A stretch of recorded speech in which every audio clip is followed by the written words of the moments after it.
Hey guys, so I'm homesick and I'm bored, and I thought that I want to spin. So I said that I would video me spinning, probably without sound, because I'm watching vlogs and listening to podcasts. But because people liked the weaving videos from my friends and family, they got to see what I do. I said I'd film spinning for a bit. I'm not going to talk through it because I don't feel good. My throat hurts and my face hurts. Um, I'll see if I can figure out how to put like some kind of chill music on for it. And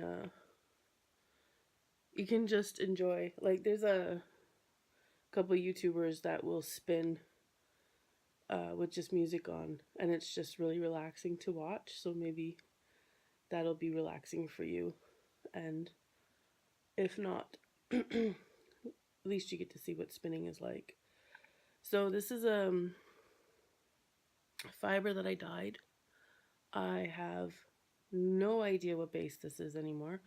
I thought it was Polwarth, but it's not as fluffy as the Polwarth I was just working with is. So it could be merino. I genuinely don't know anymore. There's a website named Ravelry where you can put your fiber and your yarn and all your projects on and keep track of them. And it's amazing because I've totally forgotten names of things before and gone and checked my Ravelry and be like, oh yeah, that's the right fiber. I don't think I put this up there.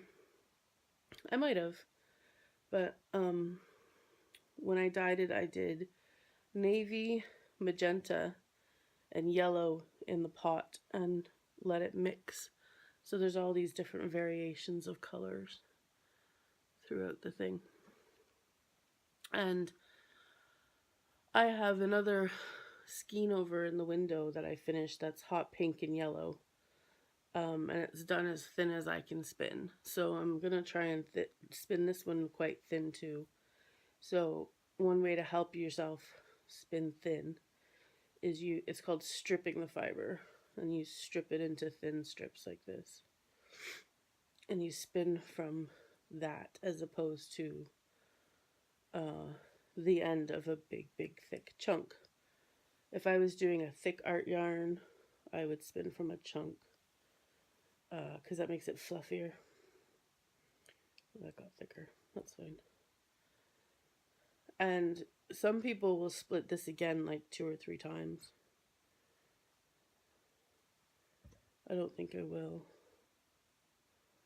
because that's about the size. I can do fairly thin from there.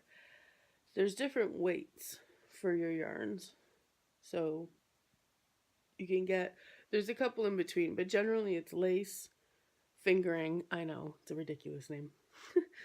I kind of giggle every time still. And then I think it goes DK, worsted, chunky. And I am, so when you spin, you're spinning one ply, and it's called a single. And then you can add other plies to it to make it stronger. And the more plies you add, the stronger the yarn is.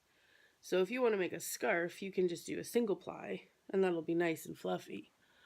But if you want to make socks, you would do a minimum of 2, but it's better to do 3 or 4 plies. So the thinner your ply is, like this. So if that's one of your plies and you put 4 of these together, it would get quite thick. Can you see? Oh my god, I'm one of those YouTubers that put their hand behind things. Can you see? Do you see what I mean?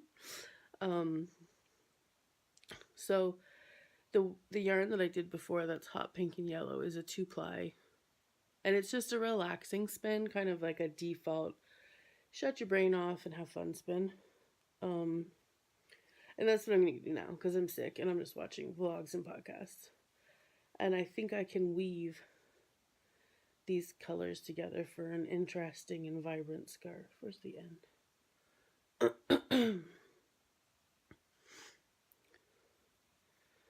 So I'm spinning a thin 2-ply that I'm hoping is either lace weight or, no, sorry, fingering weight or DK.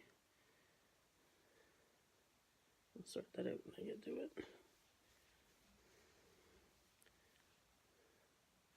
So that's what it starts like. It's a little nest of fiber, and you take the end and you get your spinning wheel.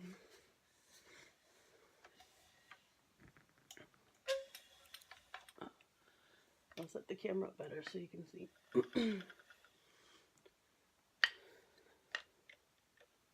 No, can't see it all there. Hold on. Things are blown out from the light. I don't know fuck all about cameras yet for that kind of stuff. I think you need better equipment than an iPhone, or wait for just the right lighting, and I basically don't care that much. And then, so it comes off of here. This is the bobbin through the hoops on the flyer, and then you feed it through the orifice. And you're basically ready to spin. Some people spin very close to themselves. I actually relax on my couch and spin quite far from myself. Just the tension. And then you basically just start with your fiber. You pull it through your leader loop like that, and it starts spinning the fiber. This is called drafting. You pull your fibers forward. There's all different kinds of ways to draft. I tend to do short forward. You can also hold this and pull back, and that's called a short backward. And then there's people who do long draw, which is just holding it and then pulling and pulling and pulling and pulling and pulling. And this gets very long. And then you would pull the thicker parts thinner. I have not tried long draw, and I'm not interested in long draw because it requires a lot of upper body movement, which would hurt me with the EDS. So this is how I do it.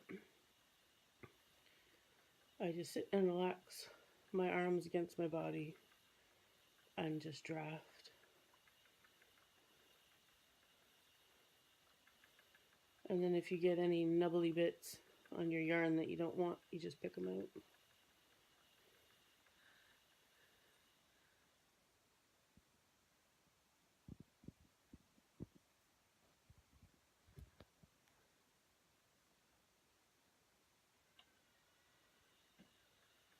Sorry, my camera was saying the battery was dying.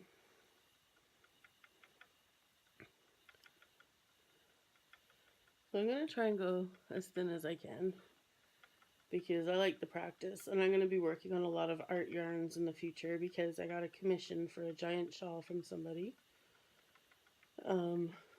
who picked the palette for the shawl, but it's giving me free rein on the texture, which is so exciting. So for now, I'm just going to spin thin to practice. If people show an interest, especially like my friends and family who I'm making the video for, if you guys want to see how to do an art yarn, I'll do a video on that too. So you see here, there's like this big chunk. That's not like nice. And it's going to make the yarn look chunky. You just pick it out. And it floats around the floor. It gets stuck to the dogs and the baby. And it's fine.